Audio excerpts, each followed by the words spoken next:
Chapter 27. Fedir slowly opens his eyes as he groans, shuddering away the particles of frost accumulating on his eyelids. With each breath, a ghostly fog exits from his mouth. He holds himself tightly to shield himself from the relentless falling snow. He spins around with haste, looking out beyond the flat, endless tundra. No one is in sight, and the loud wind muffles his steps. "Guys, where are you?" he cried out, but the wind absorbed his voice like water with a sponge. "Hotaru, Isamu, Aziza." He has been searching for several minutes, roaming around the icy shore. He remembers the Squidzilla destroying the ship, but as the cold water soaked him, he passed out.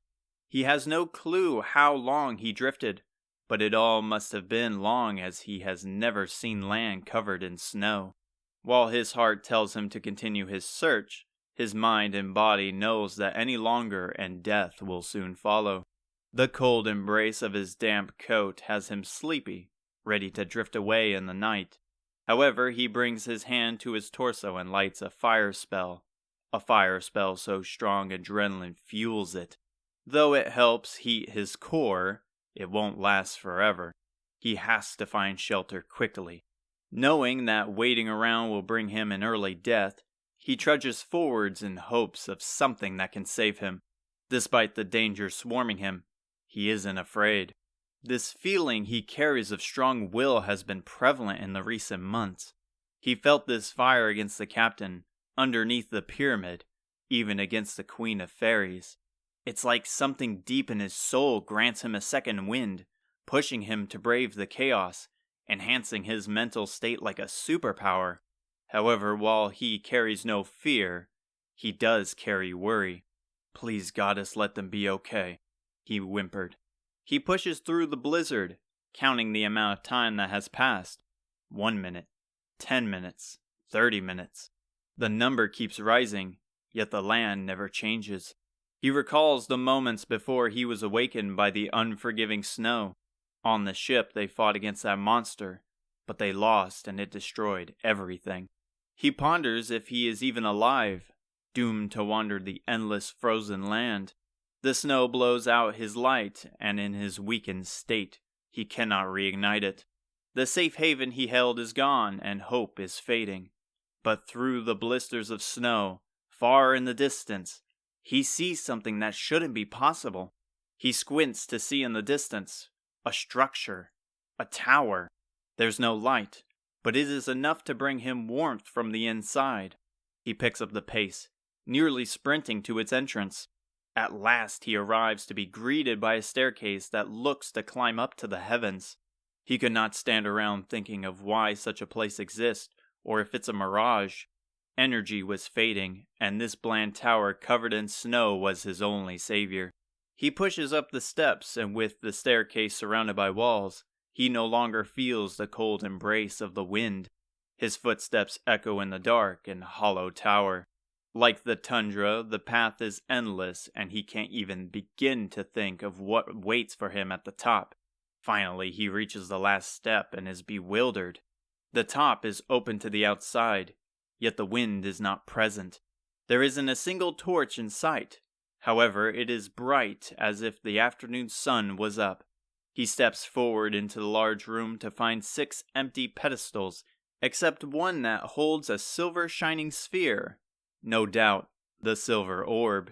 He moves to it and stares into its reflection to see his face partially covered with a thick frost. As he reaches his hand to grab it, another face appears in the corner. "You have arrived," an echoing monotone feminine voice said. He snaps around to find 2 women with black long hair covering their eyes, still as statues, side by side, wearing an ancient orange dress with a head ornament with horns. "Who are you?" he asks. Again, he carries no fear. Together they speak. "We are the guardians of Remia." They point to the center of the room to where a large gold-spotted egg lies. Fedir's eyes widen. "Remia? You mean the legendary phoenix that is the servant to the goddess?" "You know of the scriptures." "Of course I do." He jumps up with excitement as he gazes at the egg in awe. It's one of the first teachings told to us when we were young. The goddess needed to reach the dark world to stop evil from spreading onto ours, but she couldn't reach the land of depravity. So she created a majestical phoenix with white and gold feathers that could shine through any corruption. Once born, she mounted her creation and shot through the sky, piercing through into the other world. Many people gossip about how when a shooting star flies through the night, it is her coming back for a brief while to look upon her land. We're very impressed by your knowledge, but it is only fitting as you are just like us, devoted to the goddess, physically and spiritually. Fedir looks down at his vestments. They probably knew I was devoted to the church, but how can they be guardians of Remia? Her guardians ordered the task of watching Remia thousands of years ago.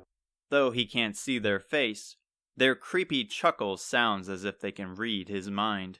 The goddess would be most impressed by such a devout follower of her teachings. However, there's more to the story. She could create life, but needed the faith of her people to maintain it. Knowing this, she created the 6 orbs which are infused with the belief of the ancients, her people. Being a divine creature, Remia doesn't die, only rest. And until all 6 orbs are reunited at this altar, she will be forever in an eternal sleep. In turn, our existence is only possible if Remia sleeps. So the silver orb here is one of them? Correct. The other 5 are unknown to the world, but along with the orb we hold another relic. One pulls from her dress a wooden flute. The echo flute, he shouted. Another relic passed down by the goddess. So its purpose is to find the orbs? For years we believed it was used to summon her servants from across the globe. You are indeed correct in your assumption, but what you describe isn't entirely correct. The echo flute has a sister known as the Lyre of Ire, which does as you stated. However, it has found its way back to its original home. For now, watch closely. She brings the flute to her lips, and with a gentle blow, a soothing melody plays. Along with the sound of the flute, wind from the outside whistles with it. He looks up to the sky to see gusts of sparkling wind blowing to the east. It flows peacefully through the blizzard, shining through like a glorious aurora. She lowers it, and the aurora disappears in an instant. Yet the silver orb has a pillar of light that reaches the sky, which remains for a while longer. One lies to the northeast, isolated in a mountainous land. Wait, he said. If you understand our mission, then you must know where my friends are. They are important, and these orbs without them mean nothing to me. We're sorry. The flute only aids in the search for the orbs. Perhaps, like you, they have scattered throughout the land. Then I must find them. You cannot escape the tundra through normal means. He watches as they pull out a familiar wing. This will let you off this island. Imbue it with your magic and take off to the sky. He grabs hold of it and sighs. Not this again. If it's anything like last time, how would I even know where to go? I don't even have any magic left to imbue the feather. We will play the flute that will provide guidance, and the silver orb will grant and bestow insight of the magic you hold deep in your being. This is unfortunately all we can offer. He faces the stairs and holds it up. Its blue light that swarms the white feather grows more opaque, yet he senses no power. Maybe there's another way we can do this? He begs, anxious of the flying. He spins around and is left alone.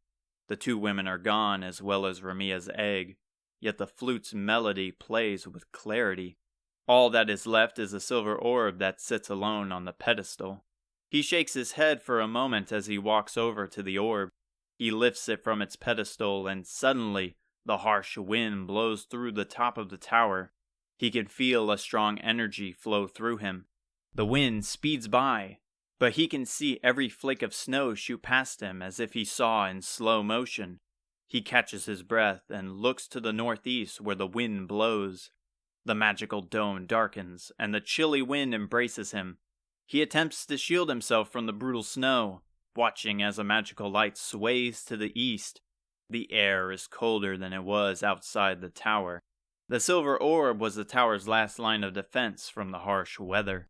I guess I don't have a choice now, he whispered, holding the feather to his chest, praying for it to quickly work.